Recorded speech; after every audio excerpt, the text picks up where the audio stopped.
Good morning बच्चों। तो आज का अपना लेक्चर है लेक्चर नंबर 2, ह्यूमन रिप्रोडक्शन, जो लेक्चर अपना चला हुआ है। ठीक है, तो आज हम स्टार्ट करने वाले हैं मेल रिप्रोडक्टिव सिस्टम, इसके बारे में। ठीक है, तो लेक्चर नंबर फर्स्ट रहेगा अपना, लेक्चर नंबर फर्स्ट। ठीक है,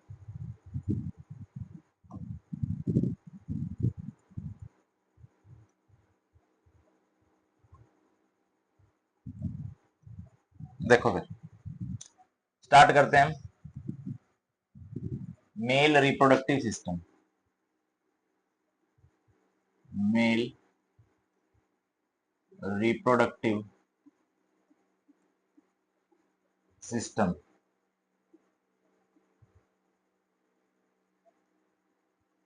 मेल रिप्रोडक्टिव सिस्टम। ठीक है, अब देखो इसके अंदर क्या क्या आएगा। सबसे पहले हम बात कर लेते हैं, सबसे पहले बात की जाए तो ये बना प्राइमरी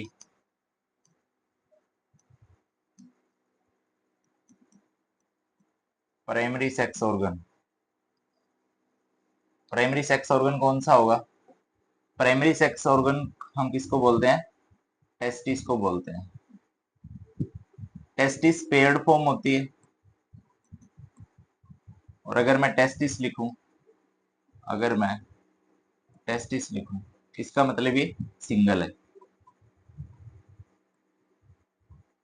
ठीक है, सिंगल टेस्टिस की बात की जा रही है। उसके बाद अगर बात की जाए सेकंड, सेकंड यहाँ पे प्राइमरी सेक्स ऑर्गन या फिर सेकेंडरी। सेकेंडरी में तो बात कर ही लेंगे, अब सीधा आ जाते हैं हम। मैं बोलूं कि असेसरी डक्ट्स पढ़ रहे हैं।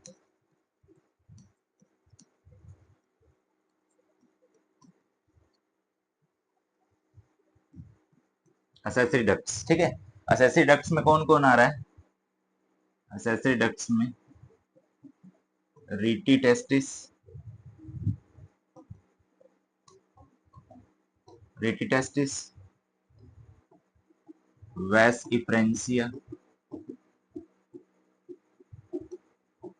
ठीक है,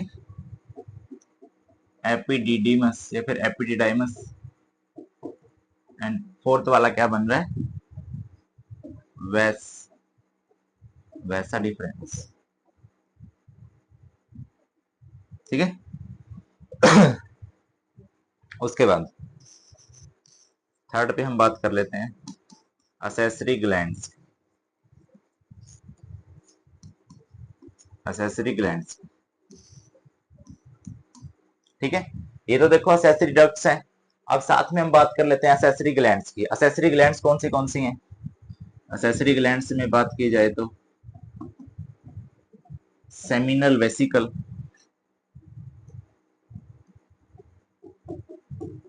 सेमिनल वेसिकल्स, ये कितनी होती हैं? पेयर में होती है तो दो होंगी।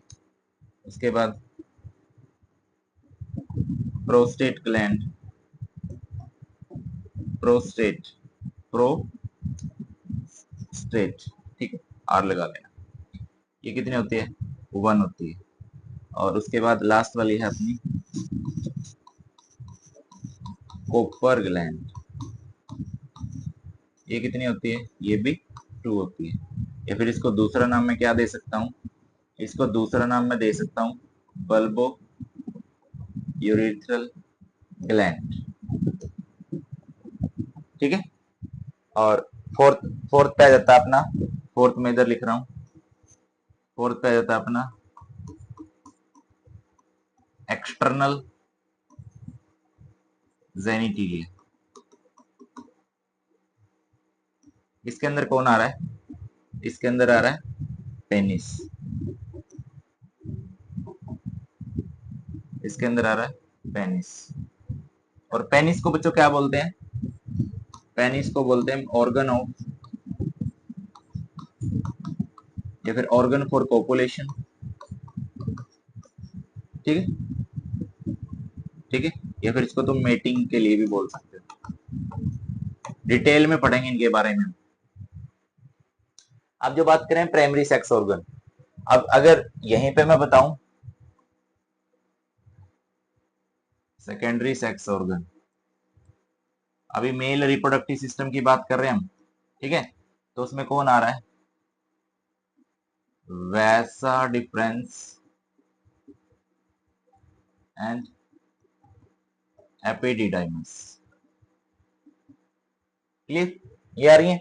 अब अगर बात की जाए जो प्राइमरी सेक्स ऑर्गन है, अब प्राइमरी सेक्स ऑर्गन जो होंगे उनका काम क्या होगा, उनका फंक्शन क्या होगा। तो जो प्राइमरी सेक्स ऑर्गन है ये किस में हेल्प कर रहे हैं, एक तो ये सेक्रेशन ऑफ हॉर्मोन्स में हेल्प करेंगे, सेक्रेशन ऑफ हॉर्मोन्स में। दूसरा काम क्या करेंगे, दूसरा काम करते हैं गैमेटोजेनेसिस में, चाहे मेल की बात करें चाहे फीमेल की बात करें, ठीक है। जबकि जो सेकेंडरी सेक्स ऑर्गन है वो क्या काम करेंगे, सेकेंडरी सेक्स ऑर्गन मैच्योरेशन का काम करेंगे, मैच्योरेशन, या फिर मैं बोल सकता हूं ट्रांसपोर्टेशन, ट्रांसपोर्टेशन, ठीक है। ये फंक्शन होता है, फिर ये काम करते हैं कौन, प्राइमरी और सेकेंडरी सेक्स ऑर्गन। तो आज का जो लेक्चर होगा उसमें हम कोशिश करेंगे, या फिर हम जो प्राइमरी सेक्स ऑर्गन है उसको कंप्लीट करेंगे, ठीक है। Primary sex organ that is testis उसको कंप्लीट करेंगे, साथ में गैमेटोजेनेसिस यानी कि स्पर्मेटोजेनेसिस को भी हम क्या करेंगे यहाँ पे कवर करने वाले हैं। तो नोट्स बनाते रहिए साथ साथ में। अब देखिए सेकंड, अभी जो आ रहा है अपना यहां से आ रहा है अपना, स्टार्ट करते हैं बच्चों हम यहां से, टेस्टिस,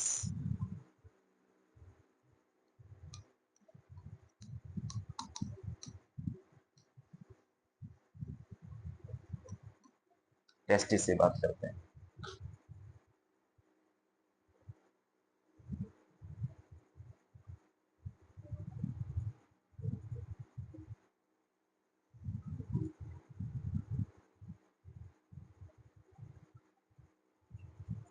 मान लिया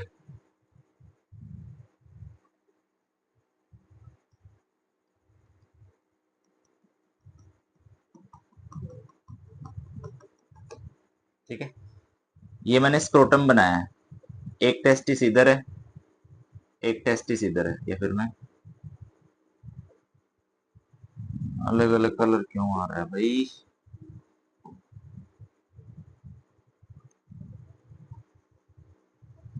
एक टेस्टिस इधर है, ठीक है। ये मैंने स्क्रोटम बनाया है, इसके अंदर टेस्टिस प्रेजेंट है, यहाँ पे ये वाला जो रीजन है, ये वाला रीजन कौन सा है, इसको बोल दिया हमने एब्डोमिनल कैविटी, इसको हमने बोल दिया एब्डोमिनल कैविटी, ठीक है। अब एब्डोमिनल कैविटी से जो टेस्टिस स्क्रोटम में आते हैं वो कब आते हैं कैसे आते हैं वो और देख लो, यहां से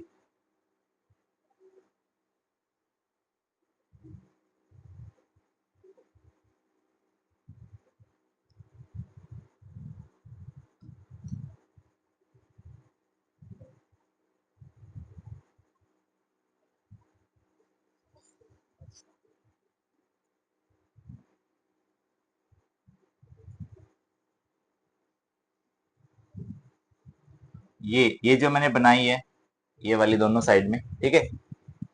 ये जो मैंने बनाई है बच्चों, ये बनाई मैंने इनग्यूनल कैनाल, ये मैंने बनाई है इनग्यूनल कैनाल, ठीक है। इसका फंक्शन क्या होता है, देखो बेसिकली क्या होता है कि जब गेस्टेशन पीरियड चलता है,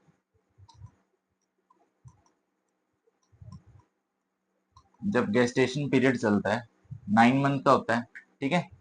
तो उसमें जो 7th मंथ होगा, उसमें जो 7th मंथ होगा, 7th मंथ में जो टेस्टिस है ना, 7th मंथ में जो टेस्टिस है वो स्क्रोटम के अंदर आ जाते हैं, डिसेंडेंट्स टू द स्क्रोटम, यानी कि outside the abdominal cavity, outside the abdominal cavity, abdominal cavity से बाहर आ जाते हैं। ठीक है, कौन से मंथ में? 7th मंथ में। कौन सी कैनाल के थ्रू? इंग्विनल कैनाल के थ्रू। ठीक है, इतना याद रखना है। अगर देखो, अगर ये 7th मंथ में एब्डोमिनल कैविटी से बाहर नहीं आ रहे तो वहां पे डिसऑर्डर बन जाता है, जिसको हम नाम देते हैं, बच्चों क्रिप्टो,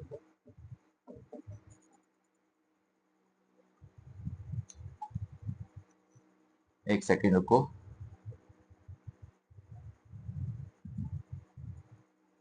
क्रिप्टो, यहां से लिख देता हूं, क्रिप्टोडिज्म। ठीक है, क्रिप्टोडिज्म बोलते हैं इसको, ये वाला डिसऑर्डर बन जाता है। ठीक है, इसमें क्या होता है कि जो टेस्टिस हैं वो फेल हो जाते हैं एब्डोमिनल कैविटी से स्क्रोटम के अंदर जाने में। ठीक है, यानी कि मैं बोल सकता हूं यहाँ पे, it is the failure of testis to descendants into scrotum. ठीक है, एब्डोमिनल कैविटी से बाहर आने में फेल हो जाते हैं, और अगर ये रिजल्ट रहा तो इसका रीजन रहेगा, या फिर इसका रिजल्ट रहेगा, वो रहेगा स्टर्लिटी। स्टर्लिटी। ठीक है, अगर इसको ना देखा जाए तो, या फिर इसको हम ठीक कैसे कर सकते हैं एम्ब्रियोनिक डेवलपमेंट में, या फिर जब डिलीवरी हो जाती है तो उस टाइम पे डॉक्टर करते हैं सर्जरी, डॉक्टर सर्जरी। क्लियर? अब उसके बाद देखो, अब जो जो इंगुइनल कैनाल है इसके थ्रू आते हैं। अब प्रोसीजर क्या होता है पूरा, अब वो समझते हैं।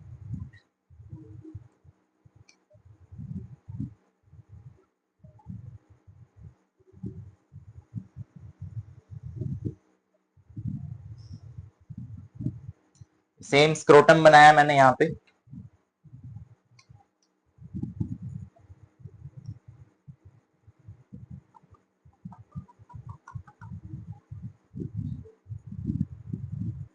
इधर टेस्टिस प्रेजेंट है, इधर दूसरे वाला टेस्टिस प्रेजेंट है। ठीक है,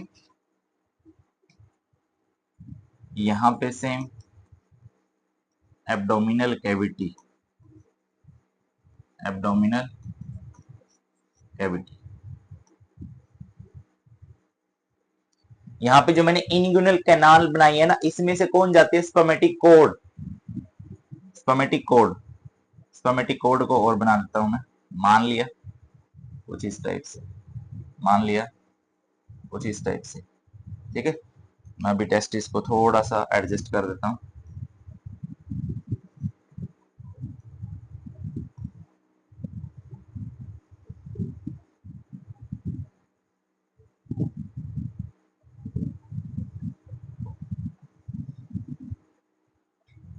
ठीक है, सेम यहाँ पे क्या प्रेजेंट है? Testis present. अब जो मैंने ये बनाई है इधर, ये वाली कौन है? Spermatic code, spermatic code. अब इस स्पर्मेटिक कोड के अंदर, ठीक है, इस स्पर्मेटिक कोड के अंदर, इस स्पर्मेटिक कोड के अंदर क्या क्या जा रही हैं? ब्लड वेसल्स जा रही हैं, नर्व्स जा रही हैं, ठीक है ना, वेस डिफरेंस जा रही हैं। तो एक बार मैं वही दिखाने की कोशिश कर रहा हूँ अलग अलग उससे, ठीक है, ताकि हमें अच्छे से क्लियर हो जाए। वेस difference, blood vessels and nerves, यहाँ पे ले लेते हैं ये वाला। ठीक है, कुछ इस टाइप से, ये ऐसे, ये स्पर्मेटिक कोड के थ्रू ऐसे। अब ये जो टेस्टिस है, वो किससे जुड़े हुए हैं? एब्डोमिनल कैविटी से। इस चीज का ध्यान रखना बच्चों। ठीक है, अब देखो, अब इसके अंदर क्या क्या प्रेजेंट है? इसके अंदर मैं अभी बता रहा था, इसके अंदर एक तो ब्लड वेसल्स प्रेजेंट हैं, और बच्चों इसके अंदर, और इसके अंदर नर्व्स प्रेजेंट हैं, और इसके अंदर क्या प्रेजेंट है? वैसा डिफरेंस, ठीक है, ये प्रेजेंट है इसके अंदर, ठीक है। और ये मैंने क्या बनाया है, ये सेम वही स्क्रोटम, और ये किसको रिप्रेजेंट कर रहे हैं, ये टेस्टिस को रिप्रेजेंट कर रहे हैं। सिंगुलर है तो टेस्टिस मैंने लिख दिया आईएस, ठीक है। अब देखो स्पर्मेटिक कोड के थ्रू जो टेस्टिस हैं वो एब्डोमिनल कैविटी से जुड़े हुए हैं, जबकि वो कहां पे प्रेजेंट है, स्क्रोटम के अंदर प्रेजेंट है, तो इस चीज को नोट करना। दूसरा, ब्लड वेसल्स है, ब्लड की सप्लाई करेंगे। नर्व्स हैं, नर्व्स क्या करेंगे, कंडक्शन फिनोमिना, है ना, जो अपने सेंसरी न्यूरॉन्स हैं, या फिर मैं बोलूं कि सेंसरी मोटर सिग्नल्स हैं, इसके थ्रू जाएंगे। उसके बाद वेस्ट डिफरेंस, ये क्या काम कर रही है, ये काम कर रही है ट्रांसपोर्टेशन का, ठीक है, ये काम करेगी ट्रांसपोर्टेशन का। उसके बाद जो स्क्रोटम है, स्क्रोटम का फंक्शन क्या हुआ, स्क्रोटम का फंक्शन इधर लिख लेता हूं, it maintains temperature 2 to 2.5 degree Celsius less than body temperature, ठीक है। अपना जो बॉडी का टेम्परेचर होता है उससे 2 to 2.5 डिग्री सेल्सियस कम रखता है टेम्परेचर को, ठीक है, टेस्टिस के टेम्परेचर को। क्यों, क्योंकि वहां पे करवानी होती है स्पर्मेटोजेनेसिस। क्योंकि मैं इधर लिख रहा हूं, यहाँ पे जो रिजल्ट निकलेगा वो क्या निकलेगा, वहां पे करवानी होगी बच्चों स्पर्मेटोजेनेसिस, स्पर्मेटोजेनेसिस। धैर्य रखो, सब पढ़ेंगे, अच्छे से पढ़ेंगे, ठीक है। ये वाला नोट कर लो। आई थिंक यहां तक तुम्हें क्लियर होगा, यहां तक तुम्हें क्लियर होगा, ठीक है। अब इसके बाद हम चल रहे हैं आगे, नेक्स्ट हम चल रहे हैं।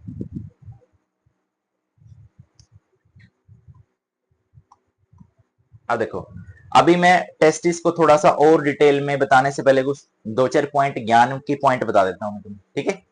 मान लिया, देखो मान लिया ये कुछ डिसऑर्डर्स बन रहे हैं, ये कुछ डिसऑर्डर्स बन रहे हैं, और डिसऑर्डर्स को क्या है, हम, मैं यहाँ पे इसलिए बता रहा हूँ क्योंकि रिप्रोडक्टिव हेल्थ में भी हम पढ़ेंगे इसको, ताकि हमें अच्छे से क्लियर हो जाए। अगर मान लिया जैसे हमने एक तो पढ़ा क्रिप्टोडिज्म, ठीक है, दूसरा हम क्या पढ़ रहे हैं, दूसरा एक होगा ओलिगोस्पर्मिया, एक होगा तुम्हारा ओलिगोस्पर्मिया, और एक होता है तुम्हारा जूस्पर्मिया, और एक होता है तुम्हारा हाँ स्थैनोजूस्पर्मिया, और एक होता है तुम्हारा मान लो टेरेटोजूस्पर्मिया, ठीक है। इनका मतलब क्या है, इनसे क्वेश्चन आ सकता है। देखो एनसीईआरटी में जो वर्ड लिखा हुआ है उससे डायरेक्ट की वजह इनडायरेक्ट क्वेश्चन भी पूछ सकते हैं। आपकी बार नीट 2024 का, सॉरी 25 का एग्जाम तुमने देखा भी होगा। तो ओलिगोस्पर्मिया क्या होगा, इसको बोलेंगे हम लो स्पर्म काउंट, इसको बोलेंगे हम बच्चों लो स्पर्म काउंट, ठीक है। जब स्पर्म काउंट क्या हो रहे हैं, नॉर्मल से भी कम जा रहे हैं, इसको बोलेंगे हम एब्सेंस ऑफ स्पर्म, जब स्पर्म से ही नहीं है। अभी ये क्या है, इथेनोजूस्पर्मिया, इसमें क्या होगा, मैं बोल सकता हूं इसमें जो स्पर्म मोटिलिटी होगी,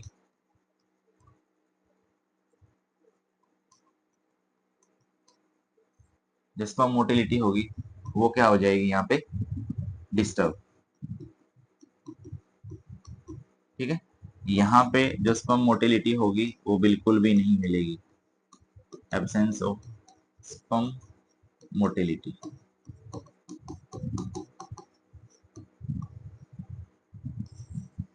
ठीक है, ये बात तुम याद रखना।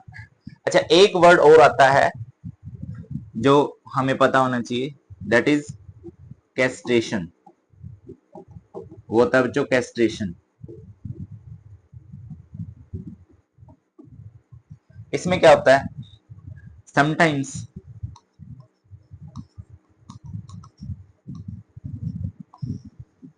ठीक है, कोई भी मिस हैपनिंग है, ठीक है, उस टाइम पे जो टेस्टिस है वो क्रश हो जाते हैं, ठीक है, तो उस टाइम पे जो टेस्टिस है उनको रिमूव करना पड़ता है, और रिमूवल ऑफ टेस्टिस को हम क्या बोलते हैं, कैस्ट्रेशन।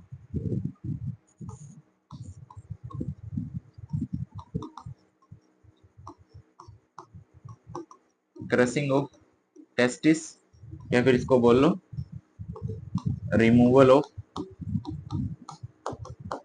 टेस्टिस, ठीक है, इनको क्या बोलते हैं, कैस्ट्रेशन। जैसे क्या है, एग्जांपल ले लो, बुल है, बुल से क्या बन रही है, बुलोक, ठीक है, इसको ओक्स बोल सकते हैं। बात क्लियर। तो ये कुछ पॉइंट्स हैं जो हमें पता होने चाहिए, या फिर इनसे कोई क्वेश्चन बन भी सकता है, ठीक है, नोट कर लिया। आगे चलें, तो अब पढ़ रहे हैं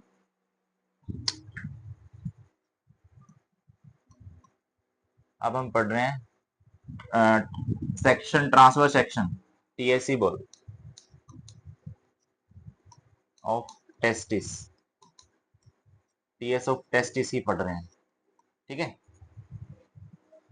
पहले स्ट्रक्चर बना लेते हैं।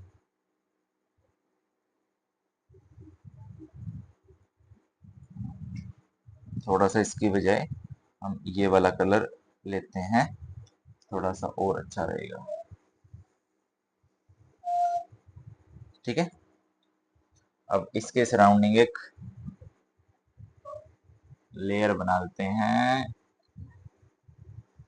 साथ साथ में नेमिंग करते रहेंगे, ठीक है, लेबलिंग करते रहेंगे, उस चीज को ध्यान रखना, ठीक है। ये जो मैंने बनाई है, इसको तुम नाम दोगे, इसको तुम नाम दोगे ट्यूनिका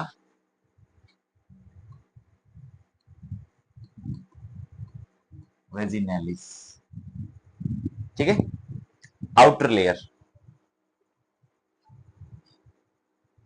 फिर यहाँ पे आ जाएगी एक इनर लेयर, इसी को बोल दो इनर लेयर, उसको तुम बोलना ट्यूनिका एल्ब्यूगिनिया, ठीक है। फिर यहाँ पे कुछ ऐसे, यहाँ पे कुछ ऐसे कंपार्टमेंट्स बनेंगे, कुछ इस टाइप से, कुछ इस टाइप से बच्चों कंपार्टमेंट्स बनेंगे, ठीक है।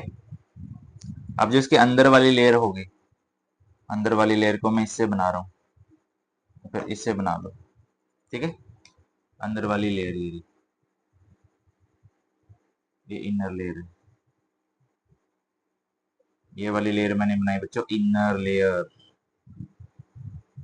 ठीक है। और जो इनर लेयर बनाई है मैंने ये वाली, इसको मैं क्या बोल सकता हूँ, इसका नाम हुआ ट्यूनिका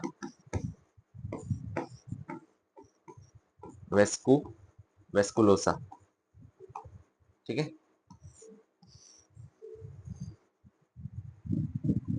ये वाली बनी है तुम्हारी आउटर लेयर,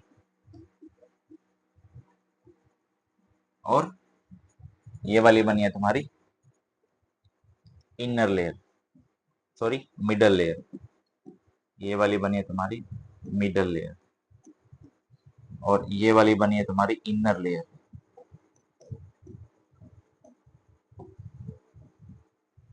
ठीक है। यहाँ पे मैं इस कलर से बना लेता हूँ, ठीक है, वो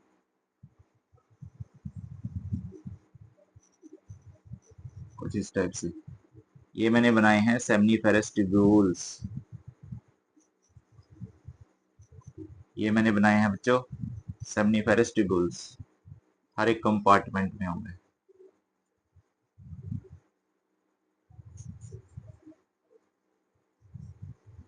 सेमनीफेरस ट्यूब्यूल्स,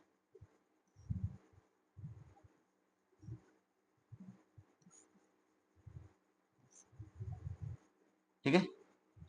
कुछ इस टाइप से। इनको नाम दे दिया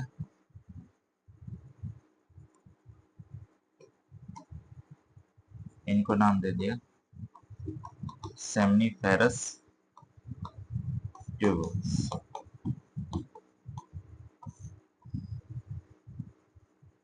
ठीक है, अब पढ़ते हैं थोड़ा सा डिटेल में। जो इनर लेयर है दैट इज ट्यूनिका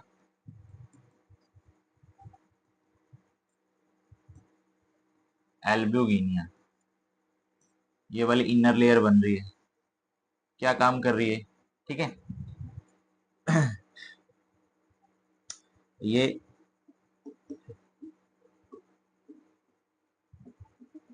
इनवर्ड की तरफ कुछ कंपार्टमेंट्स बनाएंगी।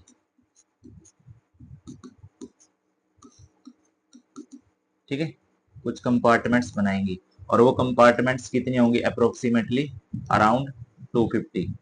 उन कंपार्टमेंट्स को हम क्या नाम देते हैं? उन कंपार्टमेंट्स को हम नाम देते हैं बच्चों टेस्टिकुलर लोब्यूल्स। उन कंपार्टमेंट्स को हम नाम देते हैं टेस्टिकुलर लोब्यूल्स। ठीक है, 250 कंपार्टमेंट्स होंगी। अब हर एक टेस्टिकुलर लोब्यूल्स के अंदर each testicular lobules have 1 2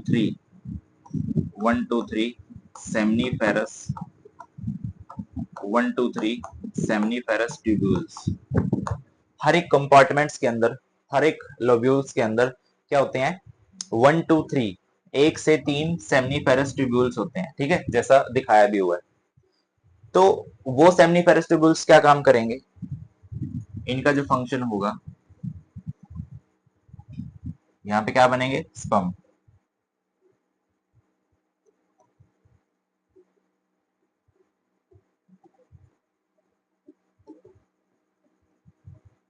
formation of sperms occurs here. यहाँ पे क्या है? स्पर्म बन रहे हैं। यहां तक बात क्लियर? ठीक है, यहां तक बात क्लियर हुई। Outer layer tunica vaginalis, middle layer tunica albuginea जो बताई है। इनवर्ड है, अंदर की तरफ कंपार्टमेंट्स बनाएंगी और वो कंपार्टमेंट्स को हम टेस्टिकुलर लोब्यूल्स बोल रहे हैं, फिर टेस्टिकुलर कंपार्टमेंट्स बोल सकते हैं उसको। वो 250 होते हैं अराउंड। और हर एक टेस्टिकुलर लोब्यूल्स के अंदर क्या प्रेजेंट होता है? 1 से 3 कोइल्ड स्ट्रक्चर। मैं यहां पे लिख भी देता हूं, कोइल्ड स्ट्रक्चर। 1 2 3 coiled structure. उन कोइल्ड स्ट्रक्चर को हम क्या नाम देते हैं? Seminiferous tubules. और जहां पे क्या होते हैं? स्पर्म्स बनते हैं। ठीक है, जहां पे क्या बनेंगे? स्पर्म्स बनेंगे। क्लियर? अब हम क्या कर रहे हैं? अब देखो, यही जो स्ट्रक्चर है, अब हम क्या पढ़ेंगे? सेमनीफेरस ट्यूब्यूल्स के बारे में पढ़ेंगे। यहां तक लिख लेना एक बार, नेक्स्ट हम चल रहे हैं।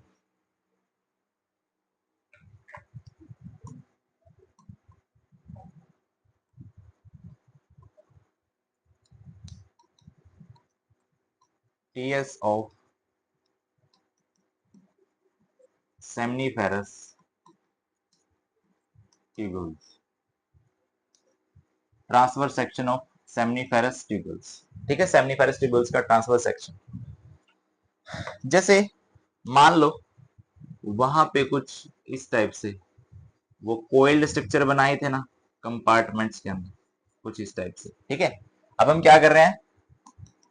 अब हम इन्हीं स्ट्रक्चर को ट्रांसवर्सली स्टडी करेंगे। ठीक है, ये क्या है बच्चों? Seminiferous tubules, seminiferous tubules. ठीक है, इसको मैं ऐसे दिखा रहा हूं, थोड़ा सा हमें समझ में आ जाएगा। एक ये सेमनीफेरस ट्यूब्यूल, दूसरा सेमनीफेरस ट्यूब्यूल ये। ठीक है, अब यहाँ पे मैं दिखा देता हूं, यहाँ पे क्या है? कुछ सर्टोली सेल्स प्रेजेंट है, कुछ इस टाइप से। ठीक है, ये सर्टोली सेल्स प्रेजेंट होंगे इसके अंदर।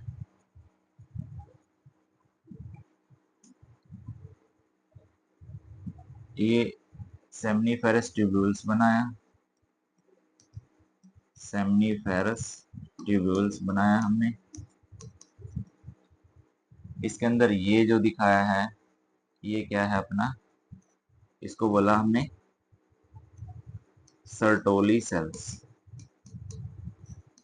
Sertoli cells. ठीक है, सर्टोली सेल्स को ही जान लेते हैं पहले। सर्टोली सेल्स क्या काम करेंगे? It is responsible, it is responsible to provide nourishment to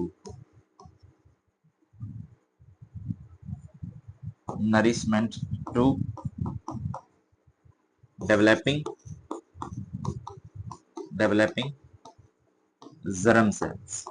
ठीक है, जर्म सेल्स को नरिशमेंट प्रोवाइड करवाने का काम कौन करते हैं बच्चों? सर्टोली सेल्स करते हैं। ठीक है, अब यहाँ पे ये देखो, ये वाला, ये जो बीच में दिखाया हुआ है, मैं दूसरे उससे दिखाता हूं, ये वाला क्या हो गया भाई?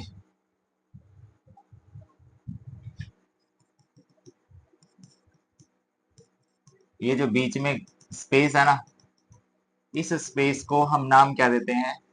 इस स्पेस को हम नाम देते हैं इंटरस्टिशियल स्पेस। ठीक है, यहां से यहां तक का जो स्पेस है उसको हम नाम क्या देंगे? Interstitial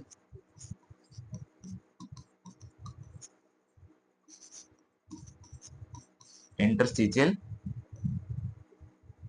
space. ठीक है, यानी कि कौन सा हुआ? Space between two seminiferous tubules, two seminiferous tubules. Clear? उसके बाद अब इसके अंदर कुछ सेल्स प्रेजेंट होते हैं, उन सेल्स को हम नाम क्या देते हैं? सॉरी, उन सेल्स को हम क्या नाम देंगे? उन सेल्स को हम नाम देंगे बच्चों इंटरस्टिशियल सेल्स।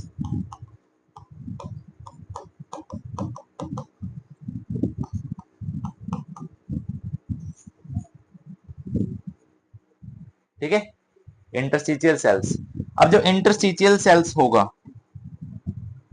इंटरस्टिशियल सेल्स, इस सेल्स के अंदर, या फिर मैं इनको क्या बोलता हूं, यहाँ पे प्रेजेंट होंगे अपने क्या? Leydig cells. इसको हम लेडिंग सेल्स भी बोल सकते हैं, और लेडिंग सेल्स। बात क्लियर? अब अगर ये लेडिंग सेल्स है, देखो अब यहाँ पे क्या क्या प्रेजेंट होंगे? यहाँ पे प्रेजेंट होंगे बच्चों, मैं इसे दिखाता हूं, यहाँ पे ये बहुत सारे क्या हैं? ये प्रेजेंट हैं तुम्हारे बहुत सारे स्पर्मेटोगोनियम। ठीक है, ये बहुत सारे स्पर्मेटोगोनियम है, इससे लिखना पड़ेगा, पहले बना लेते हैं। इसके बाद फिर अपने आए प्राइमरी स्पर्मेटोसाइट्स। ठीक है, फिर उसके बाद थर्ड पे कौन आया? थर्ड पे अपने पास आया स्पर्मेटिड्स। ठीक है, देखो पहले तो स्पर्मेटोगोनियम, फिर प्राइमरी स्पर्मेटोसाइट, फिर सेकेंडरी स्पर्मेटोसाइट्स। अब बनाएंगे हम किसको? स्पर्मेटिड को। अब हम बनाएंगे बच्चे स्पर्मेटिड्स को। ठीक है, और स्पर्मेटिड से ट्रांसफॉर्मेशन होती है, वहां से क्या बनता है? वहां से बनता है क्या? स्पर्मेटोजोआ। ठीक है, तो कुछ इस टाइप से सेल्स अरेंज होते हैं इसके अंदर, सेमनीफेरस ट्यूब्यूल्स के अंदर।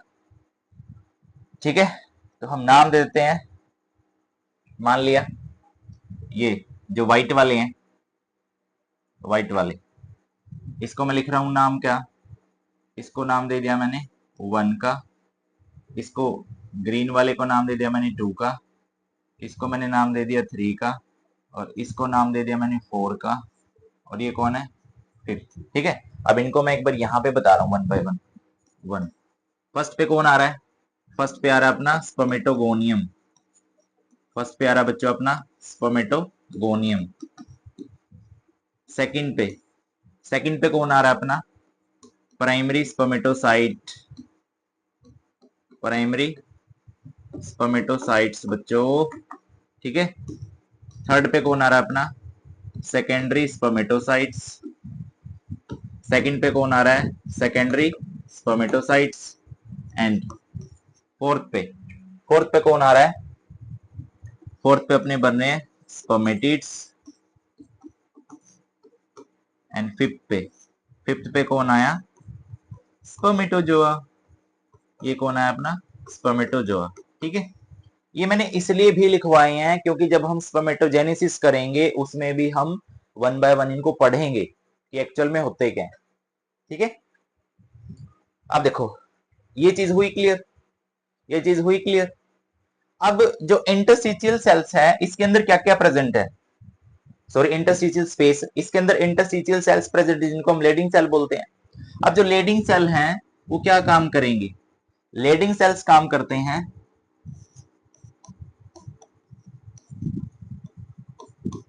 it is responsible to secrete male androgen hormone, male androgen hormone. और मेल एंड्रोजन हार्मोन कौन सा है, that is testosterone, that is testosterone, that is male androgen hormone. जो किस में हेल्प करेगा, जो किसके लिए रिस्पॉन्सिबल होगा बच्चों, वो रिस्पॉन्सिबल होगा स्पर्मेटोजेनेसिस के लिए, वो रिस्पॉन्सिबल होगा स्पर्मेटोजेनेसिस के लिए। आई थिंक यहां तक बात क्लियर होगी। ठीक है, स्पर्मेटोजेनेसिस। अब उसके बाद ये है, और साथ में यहां पे कुछ क्या प्रेजेंट होते हैं, इनकॉम्पिटेंट सेल्स। जैसे मैं इधर बना दूं, यहां पे यहां पे यहां पे कुछ इनकॉम्पिटेंट सेल्स प्रेजेंट होते हैं। ठीक है, मैं उनको यहां पे बता रहा हूं एक्चुअल में क्या होते हैं वो इनकॉम्पिटेंट सेल्स।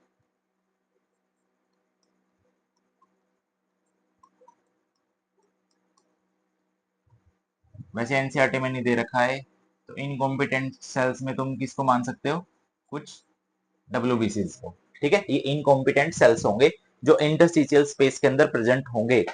और कौन प्रेजेंट होगा, इंटरस्टिशियल सेल्स, जिनको हम लेडिंग सेल्स भी बोलते हैं, जो किसके लिए रिस्पॉन्सिबल हैं, टेस्टोस्टेरोन को बनाने के लिए, एंड्रोजन को बनाने के लिए। और एंड्रोजन क्या काम करेगा, स्पर्मेटोजेनेसिस, स्पर्मेटोजेनेसिस करवाएगा।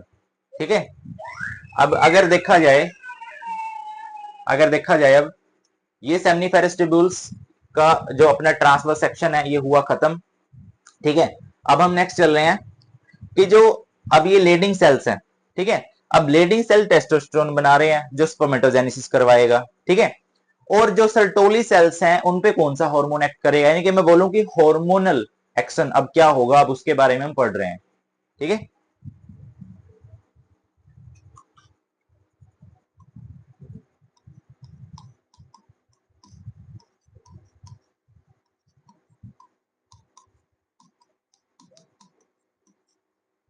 Hormonal action.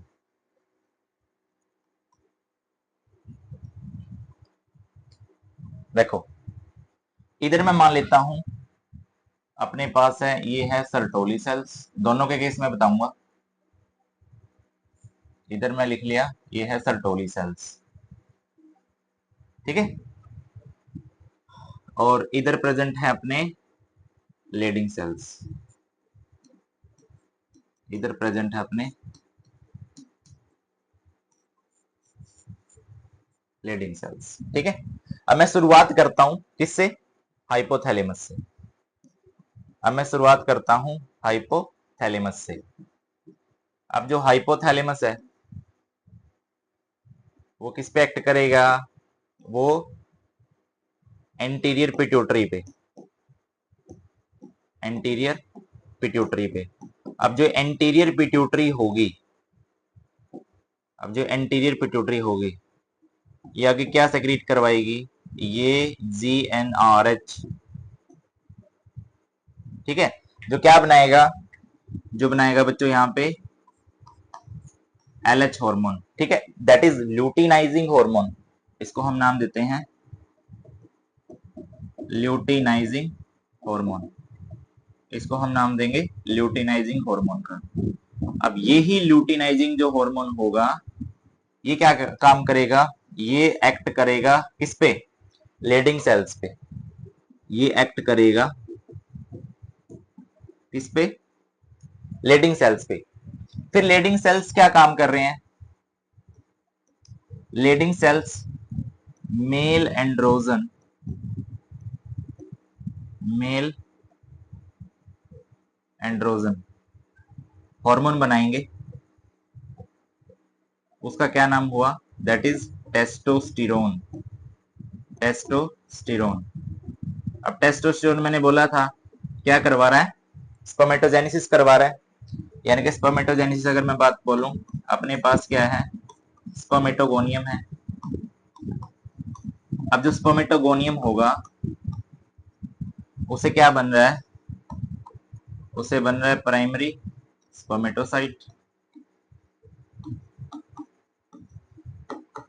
ठीक है। प्राइमरी स्पर्मेटोसाइट से क्या बन रहा है बच्चों, उसे बन रहा है सेकेंडरी स्पर्मेटोसाइट। इससे क्या बन रहा है बच्चों, सेकेंडरी स्पर्मेटोसाइट से। मैं भी सिर्फ सिंपली बता रहा हूं कि एक्चुअल में हार्मोन कहां कहां एक्ट करेगा, ठीक है, क्योंकि प्रॉपर जो स्पर्मेटोजेनेसिस है वो 4 फेजेस में कंप्लीट होगी और इस टॉपिक के बाद मैं करवाऊंगा उसको, ठीक है। सेकेंडरी स्पर्मेटोसाइट, उसके बाद क्या है, उसके आएंगे स्पर्मेटिड, और स्पर्मेटिड से फिर क्या बनेगा, स्पर्म बनेगा, या फिर इसको क्या बोल सकते हो, स्पर्मेटोजोआ बनेगा, स्पर्मेटोजोआ बनेगा, ठीक है। अब यहां पे देखो, अब जो सर्टोली सेल्स हैं, ठीक है, वो क्या काम करेंगे, उनसे जो हार्मोन आएगा वो एक्ट करेगा यहाँ पे, यहाँ पे एक्ट क्यों कर रहा है, क्योंकि यहां से यहां स्पर्मेटिड से स्पर्म का बनना, यहां पे क्या होती है, ट्रांसफॉर्मेशन, हम पढ़ेंगे बच्चों, यहां पे होगी ट्रांसफॉर्मेशन,